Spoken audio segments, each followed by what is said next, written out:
Hello ඔන්න මං අද ගෙනවා AC ගැන වීඩියෝ එකක් මේක AC ගැන ගැනේ BTU කැල්කුලේෂන් එක ගැන තමා මං අද වීඩියෝ කරන්නේ ගොඩක් පාරිභෝගිකයෝ ඇවිල්ලා අහනවා කොහොමද BTU කැල්කුලේෂන් එකක් කරන්නේ කොහොමද අයිඩියා එකක් ගන්න කියලා අපේ Innovex brand එක තමා තියෙන්නේ මෙන්න මේ වගේ තමා ඉන්ඩෝ යුනිට් එක තියෙන්නේ අවුට්ඩෝ යුනිට් එක මේ වගේ තමා තියෙන්නේ මං දැන් කැල්කුලේෂන් එක කරන විදිහ ඔයාලට කියන්නම් අපි බලමු සාමාන්‍යයෙන් 10 කාමරයකට කොහොමද ගැලපෙන BTU AC එක කියලා.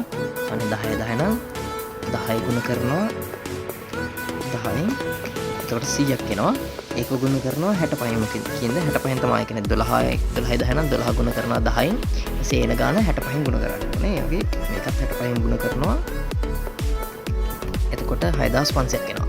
සාමාන්‍යයෙන් රූම් එකක දෙන්නෙක් ඉන්නවා නම් අපි සාමාන්‍යයෙන් කියන්නේ එක්කෙනෙක්ගේ ඇඟෙන් BTU 650ක් එළියට යනවා කියලා. ඒතර දෙන්නේ නම් සාමාන්‍යයෙන් 1300ක් වගේ යනවා. අපි ඒකත් දැන් ඇඩ් කරගමු 1300යි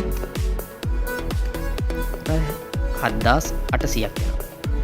ඊට පස්සේ අපිට තියෙන්නේ ළඟම 7800 ළඟම තියෙන 9000 BTU එක.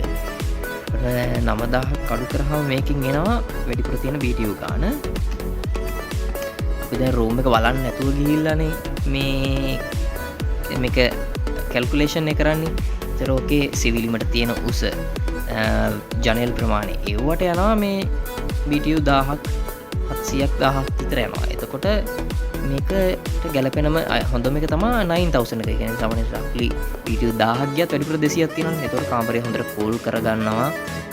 කරන්ට් එක යනවා. ඒ කියන්නේ වැඩි මැෂින් එකට මැෂින් එකට කරදරයක් නොකර ඒ කියන්නේ මැෂින් එක හොඳට කාර්යක්ෂමව වැඩ කරනවා BTU ගන්න වැඩියෙන් තියෙන හින්දා. මෙහෙම තමා වෙන්නේ සාමාන්‍යයෙන් පෙලක් වෙලාවට එනවා කැල්කුලේෂන් කරද්දී එහෙම කරද්දී BTU 8500ක් වගේ.